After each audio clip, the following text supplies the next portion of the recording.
un thème un peu spécial aujourd'hui. C'est vrai que je vous avoue un truc quand même, c'est que ça fait quelque temps que j'ai pensé à cette histoire d'intelligence artificielle. Et c'est un thème qui est devant nous, enfin même si c'est déjà très présent dans la société, mais c'est que nous aujourd'hui, c'est comme je disais aux filles là, quand on discutait 2 secondes, en fait là on est au paléolithique de l'intelligence artificielle, donc on doit s'empoigner de ces sujets et on doit déjà y réfléchir tôt pour pouvoir un peu faire des balises, etc. Puis donc, il y a quelques mois, on s'est écrit avec sœur Chantal Maryse, et puis moi, j'avais proposé quelques thèmes, puis j'avais dit différents trucs, je sais pas quoi, puis j'ai mis quand même à la fin intelligence eucharistique et intelligence artificielle. Et elle me répond, donc je ne sais pas si je vous cite bien ma sœur, elle me répond, justement, mes sœurs me demandaient depuis un moment d'avoir quelque chose là-dessus, parce que c'est quand même quelque chose qui est tellement d'actualité. Bon, alors finalement, je me suis dit, c'est un signe du Seigneur, on va tenter d'empoigner ça. Et je vous dis là aussi la chose suivante, c'est qu'il y a beaucoup de choses qui ont été écrites sur l'intelligence artificielle, des introductions, comme justement Renaud et Laetitia m'en ont prêté une, c'est top. Il y a plein de choses sur les conséquences, sur les, comment est-ce qu'on dit, Missbrauch, les abus, les trucs comme ça. Par contre, il n'y a pas une philosophie fondamentale au sujet de l'homme et puis l'intelligence artificielle. Et au fait, du coup, moi, je vous propose là quelques méditations. Et c'est un peu pour défricher. C'est parce que tous, on doit en fait se positionner par rapport à toutes ces choses. Bon. Et dernier point qui me paraissait important de relever, c'est que même ce matin en me réveillant, j'avais un peu des scrupules en me disant « Non mais Johannes, c'est une journée eucharistique et toi tu parles de l'intelligence artificielle. » Peut-être que ce thème, vous le comprendrez peu à peu, surtout vers la fin, c'est que c'est un thème plus spirituel qu'il n'y paraît en soi, parce que ça nous appelle en tant qu'hommes. C'est vrai que dès qu'il y a un truc nouveau dans la société, Dieu nous appelle. Donc voilà. Donc je vous dis tout de suite, comme cette conférence est assez compliquée, j'ai été sur ChatGPT et je lui ai demandé de me tirer une conférence de 36 pages. Donc ne vous inquiétez pas, ce sera à la hauteur. Non, je plaisante. Non, et c'est pour savoir déjà une chose. Vous pouvez lever la main, ceux qui n'ont aucune idée, mais il n'y a pas de mal, ceux qui n'ont aucune idée de ce que c'est ChatGPT. Vous voudriez dire ? Ouais, peut-être 5, 6, d'accord. Et ceux qui utilisent régulièrement ChatGPT ? C'est ça, d'accord ? Un ou l'autre, effectivement aussi. Donc, en gros, il s'agit d'un robot conversationnel. Mais on va en parler plus tard. Mais c'est juste pour savoir un peu où est-ce qu'on est, quoi.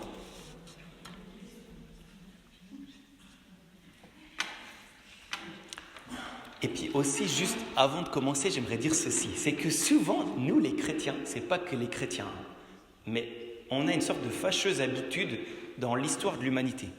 C'est que dès qu'il y a quelque chose de nouveau à l'horizon, on bloque des 4 fers, on tire le frein à main. Parce que, étonnamment, on a toujours tendance à préférer ce qui est à ce qui sera.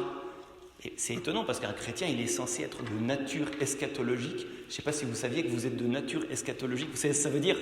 Ça veut dire qu'on est fait pour être, entre guillemets, les hommes et les femmes les plus modernes de l'humanité, à savoir être déjà la préfiguration, la manifestation de ce que sera toute l'humanité glorifiée en Jésus. Donc ça, c'est un chrétien, c'est un homme eschatologique.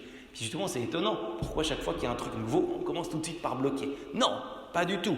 C'est qu'on doit entrer dans les sujets avec une attitude de discernement qui ne doit pas nier tout de suite toute nouveauté.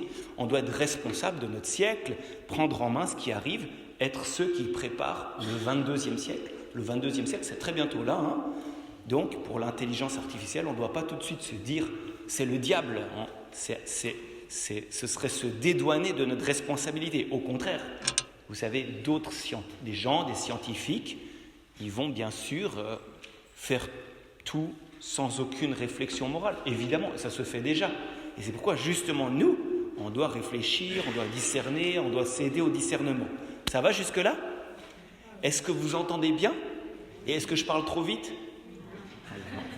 Bon, je vais faire ce que je peux. Je vous dis vite fait la structure de l'enseignement, comme ça, ceux qui sont un peu classificateurs, ils savent où ils sont. Tout d'abord, essai de définition de l'intelligence artificielle, essai de définition de l'intelligence humaine, ce qui sera probablement plus difficile, essai de définition de l'intelligence eucharistique. Ensuite, on va passer à une partie plus de méditation. Ce sera intelligence artificielle et mystère, intelligence artificielle et sagesse, ensuite intelligence artificielle et humanité, c'est-à-dire notre humanité en lien avec ça, intelligence artificielle et au-delà, vous allez voir, ça c'est peut-être le point crucial de la question, et finalement, dernier chapitre, vaincre l'intelligence artificielle. C'est un peu ironique, hein, pas qu'il faut la vaincre, c'est un truc quoi, donc c'est pas un homme, donc c'est bon, mais on va en parler. Ça vous va jusque-là? Alors, c'est go. Aussi, je veux juste redire que ce que je dis là, c'est du défrichage, c'est-à-dire je propose des axes, des réflexions, mais en fait c'est un sujet qui est très peu couru en philosophie, donc c'est pour ça que, ou en théologie d'ailleurs aussi, c'est pour ça que en fait, peut-être ça vous paraîtra un petit peu, on va dire du patchwork ou bien de l'impressionnisme, c'est normal, on fait ce qu'on peut, voilà. Alors je commence avec l'essai de définition de l'intelligence artificielle. Donc l'idée profonde de l'intelligence artificielle, c'est de pousser à fond la mathématisation du réel. Processus qui a été commencé par Descartes. Vous savez que Descartes, donc on est en 1500 quelque chose, lui finalement il découvre et médite le fait que le monde comporte des mathématiques. Et c'est le début de ce qu'on appelle la modernité. Alors lui, il pousse un peu le bouchon, c'est pour faire très bref, peut-être que ça écorchera les oreilles des philosophes ici présents, que je salue par ailleurs, voilà. Et Descartes veut décrire tout le monde par des mathématiques. Et, disons dans l'histoire, ce processus avançant, on commence à mathématiser, à mécaniser l'agir, on arrive à la révolution industrielle, etc. Ce processus avançant, on arrive jusqu'à Internet et l'intelligence artificielle. On pourrait dire même que l'intelligence artificielle, c'est la modernité poussée à son extrême, quelque chose du style. Mais ça va encore s'éclairer, je vais donner aussi des applications concrètes, ne vous inquiétez pas. Donc, j'essaye de proposer une définition. L'intelligence artificielle, un ensemble de données qui sont observées, triées, combinées et ordonnées en vue d'une certaine application. Mais quand je dis un ensemble de données, on parle de milliards de données. Donc vous voyez que ça fait quand même une picture, une vision assez nette du réel. C'est ce qu'on appelle d'ailleurs l'analogique, le pixel. Bon. Ouais, et c'est pas juste pour une application définie. Par exemple, le robot conversationnel qu'on parlait, où il y a plein d'autres applications, les voitures qui se conduisent, des trucs comme ça. Ça peut simplement être aussi en vue de simuler la façon dont les structures sont conçues dans notre propre cerveau, en vue de l'imiter de mieux en mieux et éventuellement de le dépasser. Donc la structure, toute l'idée de l'intelligence artificielle, c'est des maths, c'est des données, et il y en a qui sont un petit peu aussi en mode apocalyptique, qui disent la machine va dépasser l'homme, tout ça. On va en parler, voilà. Je vous cite aussi vite fait la définition de 2020 du Parlement européen pour corroborer un peu. L'intelligence artificielle désigne la possibilité pour une machine de reproduire des comportements liés aux humains tels que le raisonnement, la planification et la créativité. Vous voyez, ce genre de définition, il y en a certains, ils sont déjà là en train de trembler. Attends, imiter les hommes, puis tu vois déjà Robocop apparaître de la sacristie, c'est à peu près ça quoi. Bon. Alors, commençons doucement. Si vous voulez décrire la réalité par les mathématiques, comme Descartes, il faut utiliser des paramètres, d'accord? Jusque-là, ça va. Donc, par exemple, vous savez que nous, on est venu avec une Ford Galaxy rouge qui est parquée là-bas, qui est légèrement délabrée, mais franchement, ça va au fond, quoi. Et donc, si par exemple, vous voulez calculer, décrire la réalité de la valeur de cette voiture, vous avez besoin de deux paramètres. C'est la valeur, voilà l'axe ici, comment on appelle ça? L'axe des X, ça vous rappelle quelque chose? Et puis le temps, non ce sera le contraire. La valeur on la met ici, le temps on le met ici, donc bien sûr c'est dégressif, au début elle valait peut-être, j'en sais rien moi, 30, 40 000 euros, j'en sais rien. Aujourd'hui peut-être qu'elle est même en dessous de zéro parce qu'il faut calculer le prix de la dépanneuse pour l'amener à la casse, bon, mais vous voyez ce que je veux dire, ça fait une courbe. Vous avez décrit la réalité par les mathématiques, bon. Et maintenant on va pousser le bouchon. Vous voulez décrire la réalité entière par les mathématiques. Donc là, vous vous souvenez, on a notre axe comme ça, notre axe comme ça. Maintenant, on rajoute un troisième axe. Ça fait la troisième dimension. Ça va jusque-là. OK ? Maintenant, pensez ceci, que en comme ça, on rajoute des axes sur tout le tour. Ça fait ce qu'on appelle en mathématiques un plan. C'est-à-dire comme une mer toute plate, quoi. Et maintenant, on va rajouter des axes en comme ça. Qu'est-ce que ça fait ? Un univers. Un univers. C'est-à-dire qu'à l'infini, tu as des axes qui s'étendent. Bon. Maintenant, pour dire la chose. ChatGPT, ce robot conversationnel, le nombre de paramètres, donc vous vous souvenez, 1 paramètre, 2 paramètres, 3 paramètres, le tour des paramètres, il fonctionne sur 175 milliards d'axes, 175 milliards de paramètres. D'accord ? Alors je rajoute quelque chose. On est au point 0, d'accord ? On est à notre axe. Vous vous souvenez qu'on est parti de l'axe du point 0, 0, ok ? Puis du coup, comme on a rajouté des paramètres, c'est 0, 0, 0, 0, 0, etc. Bon. Maintenant, imaginez, et on fait un peu de maths, mais vous allez comprendre tout de suite pourquoi on fait. Imaginez que vous vous éloignez des axes de façon énorme. Et bien sûr, le nombre d'axes, il ne peut jamais être infini, concrètement parlant. On peut l'imaginer, ça c'est le propre des mathématiques, mais ce n'est jamais applicable concrètement pour décrire la réalité. Donc, en s'éloignant du point 0, on se rend compte que tous ces axes que nous avons placés, peu à peu, ils s'éloignent les uns des autres. On a des trous dans notre description du réel. Vous comprenez ça ? Ça veut dire qu'en gros, on bute dans le fonctionnement de l'intelligence artificielle sur une limite. Voilà un mot-clé, une limite. Juste quand même pour citer, parce qu'il y a notre frère Yves qui est là, qui est très bon mathématicien. Donc je cite quand même le mathématicien David Hilbert, un très grand mathématicien. Et d'ailleurs, j'aurai une autre histoire à son sujet plus tard. Mais bon, il dit ceci. L'infini en acte ne se trouve pas dans la nature. C'est un concept uniquement mathématique. Il dit ceci. Sachant qu'il a un présupposé matérialiste. Il ne compte pas l'âme. Bon, mais ça nous montre que lui, c'est un mathématicien. Il dit, tu peux y penser, tu peux tendre vers l'infini par ta pensée, mais au fait, tu n'atteindras pas l'infini. Premier problème pour l'intelligence artificielle. Vous voyez que la baudruche se dégonfle un peu quand on pense à ça. Ça vous va ? Bon, on continue. Courage. Bon, ce ne sera pas tout comme ça, hein, ça va. Hein. Puis si jamais vraiment vous levez la main en signe de désespoir, on va faire la pause. Enfin. Puis après, je vais parler aussi des applications, donc ce sera légèrement plus concret. Je veux juste dire ceci, c'est que dernièrement, il y a un scientifique qui est d'ailleurs assez rigolo, quoi. Il est comme ça devant, avec les mains dans les poches, tout ça. Il s'appelle Luc Julia, je ne sais pas si tu connais. Donc c'est le co-concepteur de Siri. Vous savez, Siri, c'est aussi un des robots conversationnels sur, je ne sais plus quel système d'exploitation. Bon, dis-moi Siri, machin, tu peux appeler Siri, tu peux invoquer Siri sur ton téléphone, sur ton ordinateur, voilà. Et ce gars-là qui a fait ça, eh ben, c'est toujours marrant. Ça, c'est vraiment un truc qui m'a toujours fait marrer, c'est que finalement, des grands scientifiques, après avoir décrit le réel, peu importe la science, ils finissent tous par devenir philosophes. Ils sortent de la science pure, ils essayent de dire quelque chose sur le quelque chose qu'ils ont décrit. C'est étonnant. Tous les scientifiques, ils deviennent philosophes. C'est trop bizarre. Bon. Même d'ailleurs Aristote, qui était, comment on dit ça ? Entémologue, c'est possible ? Les insectes, c'est un observateur d'abord. Hein ?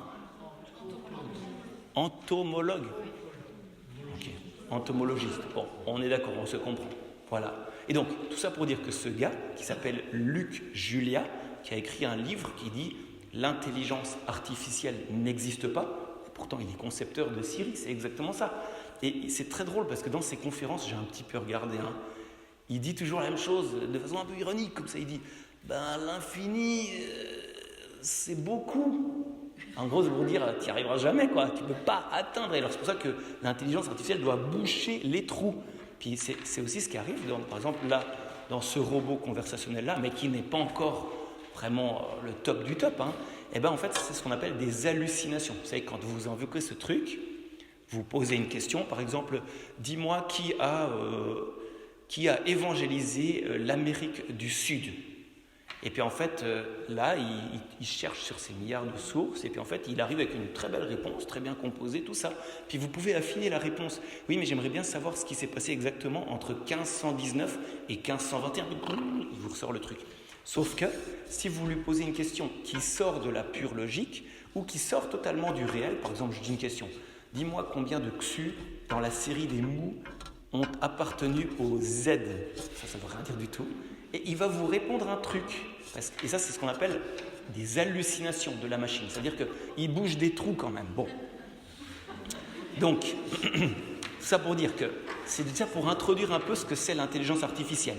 Si vous considérez les 175 milliards d'axes, on est combien d'humains sur la Terre ? 8 milliards. Tu divises ça, ça fait 20 paramètres par personne. C'est pas beaucoup en soi. Bon, je parle faux, parce qu'en soi, les paramètres, ils se tuilent. Tu peux les utiliser pour 8 milliards, le même paramètre. Mais tout ça pour dire que c'est pour jouer avec les mots. On est loin de l'infini. Non, loin de l'infini, vous voyez ce que je veux dire ? C'est ça un peu une question, quoi. Ensuite, je dis autrement. Dernièrement, il y a eu un très bon truc qu'ils ont fait là sur le Figaro. C'est Eugénie Bastier, je suis super fan d'elle. Elle a fait avec un philosophe et puis une qui est un peu science et puis informaticienne. Elle s'appelle Aurélie Jean. Elle a aussi écrit une sorte de roman sur l'intelligence artificielle, c'est intéressant. Et donc, ils faisaient une discussion. Et le philosophe là, c'était intéressant. Il disait que d'une certaine manière, ChatGPT, ce genre de truc, c'est contre la science. Parce qu'il disait, ChatGPT ne fait plus fonctionner la production de connaissances par des certitudes accumulées jusqu'à invalidation, c'est-à-dire tu vois 1000 fois la même chose qui se passe, un jour tu peux dire ben oui c'est ça, c'est le réel. Mais, et ça c'est le principe des Lumières, c'est le principe scientifique qui a commencé au XVIe siècle grosso modo. Bon, et lui il dit mais ça fonctionne par ambiguïté cumulative. Et oui, qu'est-ce qu'on veut dire par là ? Ça veut dire c'est toujours un outil qui est à peu près ok, mais qui n'est jamais exact, parce que l'intelligence artificielle, elle fonctionne en se basant sur les proximités existantes, par exemple sur les occurrences les plus nombreuses. Donc, elle se dit d'une certaine façon, ça sera encore pareil cette fois-ci. C'est un postulat. Et donc, par exemple, le gars là, qui est philosophe, Gaspard Koenig, il s'appelle, et puis il disait, j'ai demandé à ChatGPT, qui est Gaspard Koenig ? Alors, la machine lui sort toute une définition, un peu style Wikipédia, machin. Et il dit, c'est un entrepreneur libéral. Alors qu'en fait, lui, il est philosophe libéral. Et pourquoi la machine disait ça ? Parce que sur tout le web et sur tout ce qu'il y a dans les réseaux sociaux, machin, ce qui vient toujours le plus proche du mot libéral, c'est entrepreneur. C'est pas philosophe, puisque les philosophes, c'est une vocation un peu nulle. Alors voilà, entrepreneur, c'est bien mieux. Donc vous voyez un peu le truc, c'est qu'en fait, Wikipédia cite toujours ses sources, même si elles sont très mauvaises. Si vous voulez visiter notre page Wikipédia, vous verrez qu'elles sont très mauvaises. Passons. Pardon, Seigneur, je critique Wikipédia. ChatGPT ne peut pas citer ses sources parce qu'à partir de milliards de sources, il essaye d'inférer une réalité approximative, mais qui n'est jamais la réalité objective. Donc on en revient à ces mêmes trous avec nos milliards d'axes dans l'univers artificiel. Ça va, vous voyez un peu ? Bon. Donc, tout ça pour en arriver à la question. Excuse-moi, j'aurais pu sauter tout ce détour, mais l'intelligence artificielle est-elle une intelligence ? Est-elle une intelligence ? Et ça, c'est un sujet philosophique qui commence un petit peu à jaser. Bon, on va revenir sur cette question, mais déjà juste la chose, c'est que ce philosophe qui parlait, il disait il faudrait appeler ça capacité analytique artificielle, parce que le terme intelligence artificielle vient des Américains, et pour les Américains, intelligence, ça peut aussi vouloir dire information. Donc en fait, tu as une certaine équivoque, voilà. Bon, je passe peut-être le truc là que je voulais dire. Ouais, bon, plus calme. Sinon, encore une petite précision, ça c'est aussi un petit peu, vous savez qu'il y a le réel, comme par exemple là, on est vraiment là, quoi. Ensuite, tu as l'analogique, puis ensuite tu as le numérique. Est-ce que vous voyez plutôt la différence ? Ou bien, bon, tout ça, grosso modo, parce que moi non plus je ne suis pas gros féru, mais avant, par exemple, quand tu prenais une photo, c'était de l'analogique, c'est-à-dire c'était une empreinte directe du réel.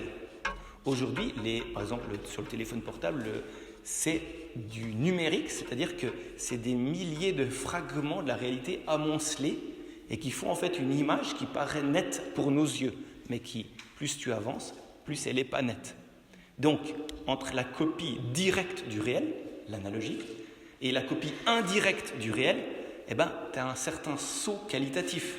Vous savez que Elon Musk, vous voyez qui c'est le gars là ? L'homme le plus riche du monde. Lui, il a annoncé dernièrement qu'il allait faire une société, je crois que ça s'appelle XAI.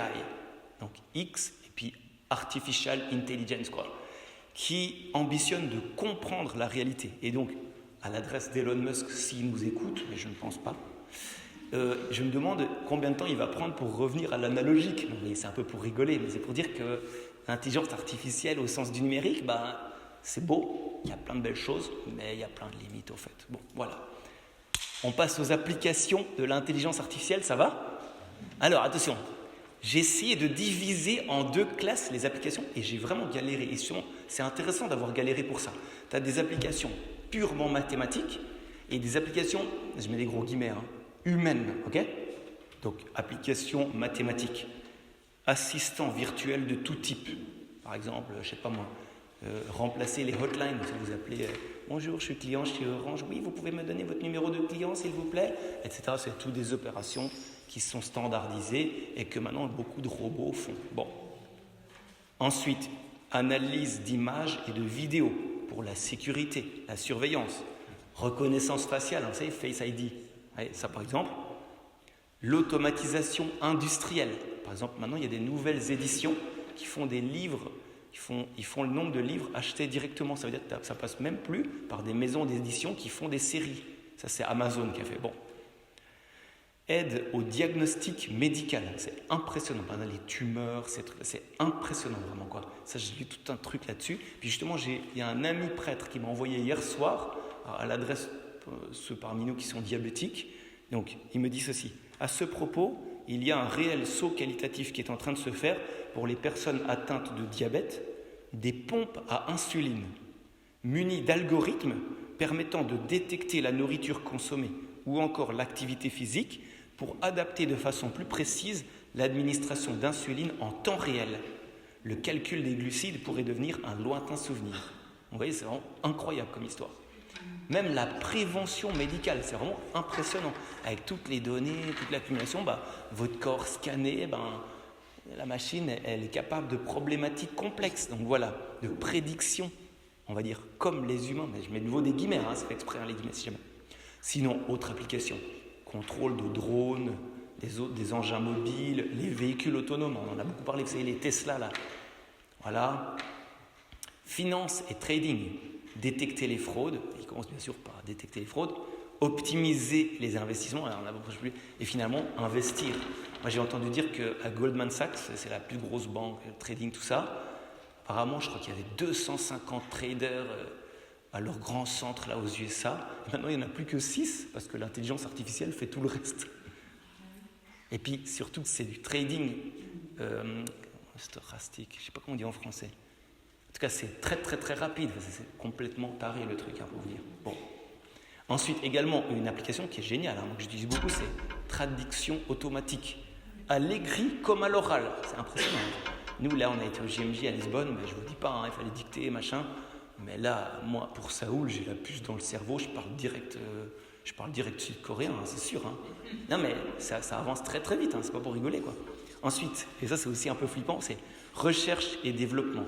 Comprendre des tendances, développer de nouveaux modèles de compréhension, développer de nouveaux médicaments, comprendre des phénomènes complexes. Parce que vous voyez que c'est itératif comme phénomène, c'est-à-dire que ce n'est pas juste un calcul, mais ça peut être du calcul sur du calcul, et finalement la machine peut peu à peu s'enseigner elle-même, apprendre comment apprendre. Et puis ça, c'est qui est vraiment très très frappant, quoi. Vous voyez ce que je veux dire? Ça peut vraiment aller à l'infini, que je mets avec des guillemets du coup. Bon, maintenant j'arrive aux applications humaines, tenez-vous bien. Alors ma préférée, c'est les chatbots. Donc les chatbots, chat en anglais c'est discuter, voilà. Bot ça vient de robot, puis donc c'est des robots conversationnels. Donc là je vous ai parlé pas mal d'un truc qui a vraiment fait jaser la sphère, c'était ChatGPT. Il y en a un autre aussi qui vraiment est très étonnant et pose de gros problèmes, ça s'appelle Replica.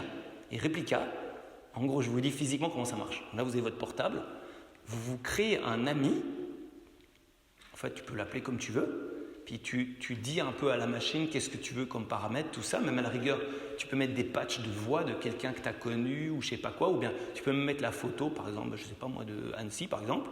Très bien Annecy. Et puis du coup, tu as un robot qui te parle en direct et puis qui prenant les données agglutinées sur Internet, sur tout ça, arrive à tenir une conversation avec toi. Donc, tu peux discuter avec ton robot, voilà, le soir. Comment tu te sens ce soir? Ouais, c'est un peu dur, c'est un... Ah oui, tu veux m'expliquer, etc., etc. Comment ça a été développé, ce truc-là? C'est une fille en Pologne qui a perdu un ami dans un accident et elle dit elle-même dans le truc, elle croyait que son ami était immortel. Et en fait, elle avait plein de photos de lui, plein de trucs comme ça, et elle avait des voix de lui. Et finalement, elle a créé avec l'intelligence artificielle, elle a ses connaissances, elle s'est recréée son ami en mettant toutes les photos, tout ça. Donc elle le voit, bien sûr, il est mort depuis des années, quoi.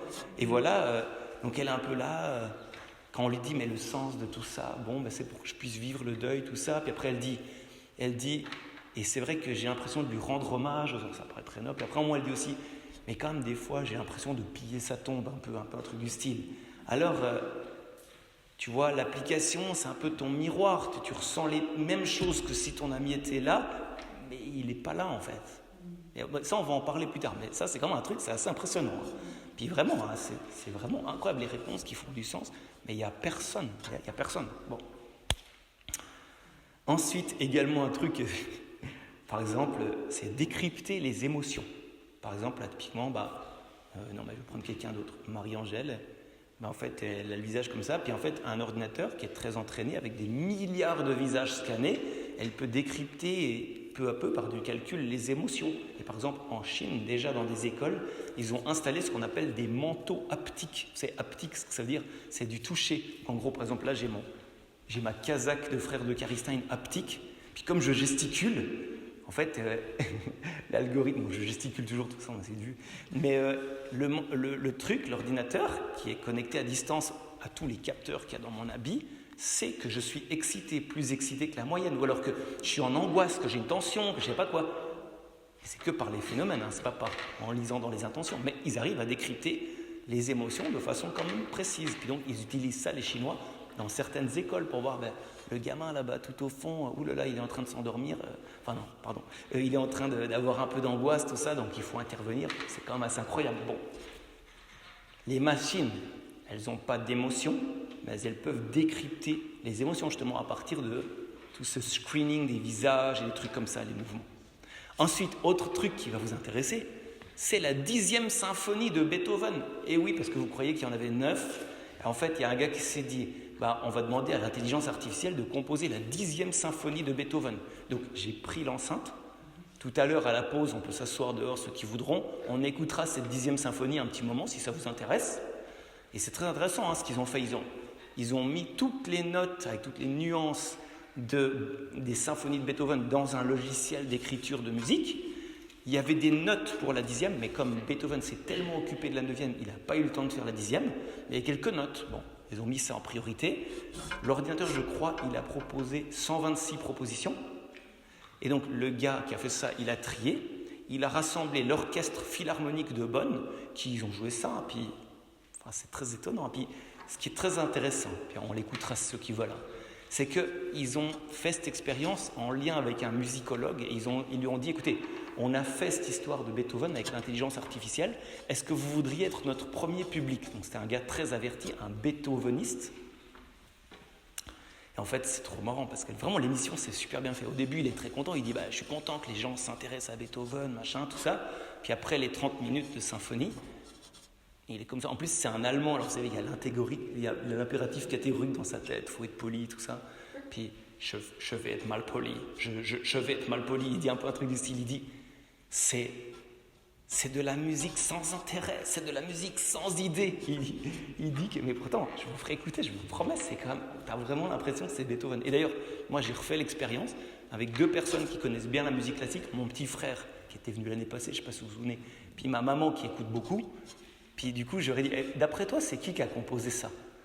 Puis en fait, ils sont rigolés. Les 2, ils ont dit, c'est Haydn, on dirait. Et Haydn, vous savez, c'est un peu plus classique, tout ça. Puis Joseph, il se souvenait que Beethoven, il se souvenait des 9 symphonies de Beethoven. Il a dit, ça fait un peu Beethoven. Et chaque fois, ils ont dit tous les 2 Haydn. Bon, ça m'a fait rigoler de faire la petite expérience. Bon, voilà. Donc ça, l'intelligence artificielle le fait. Voilà. Un autre truc qui va encore un peu plus vous faire flipper, j'imagine, c'est un gars au Japon qui est tombé amoureux de sa chatbot. Donc, c'est comment ça s'appelle? Mince, j'ai oublié le mot là. Purée. Tu sais, c'est pas en japonais, mais c'est une poupée fictive. Je sais pas comment ça s'appelle, il y a un mot pour ça, mais je sais plus.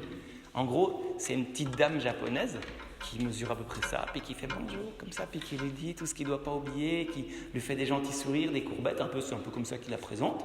Puis lui, le gars, voilà, il dit qu'il peu à peu, il s'est désintéressé des vraies femmes.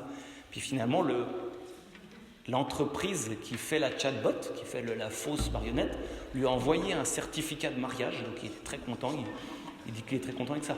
Réaction des spécialistes, c'est une tétine, c'est un doudou, quoi. C'est une forme de vie affective qui est complètement immature. C'est un succès d'année parce que la chatbot, elle réagit toujours à ce que t'es toi. Mais par exemple, si vous prenez les maris, vos femmes, c'est pas du tout vous, quoi. Vous voyez ce que je veux dire, quoi.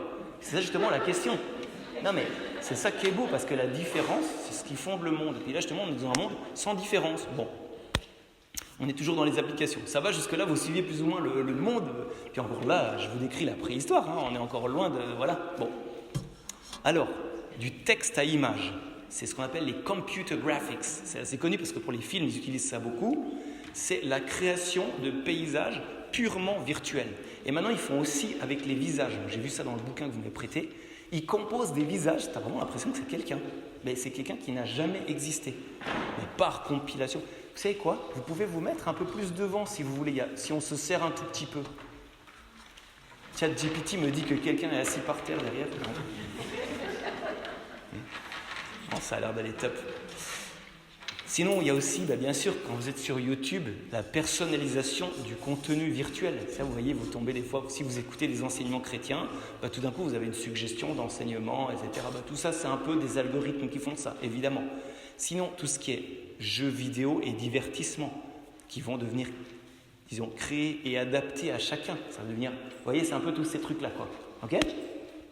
Ça, c'était un peu toutes les applications. Voilà, j'ai trouvé ça un peu sur un site qui résume bien, ils sont à fond pour l'intelligence artificielle.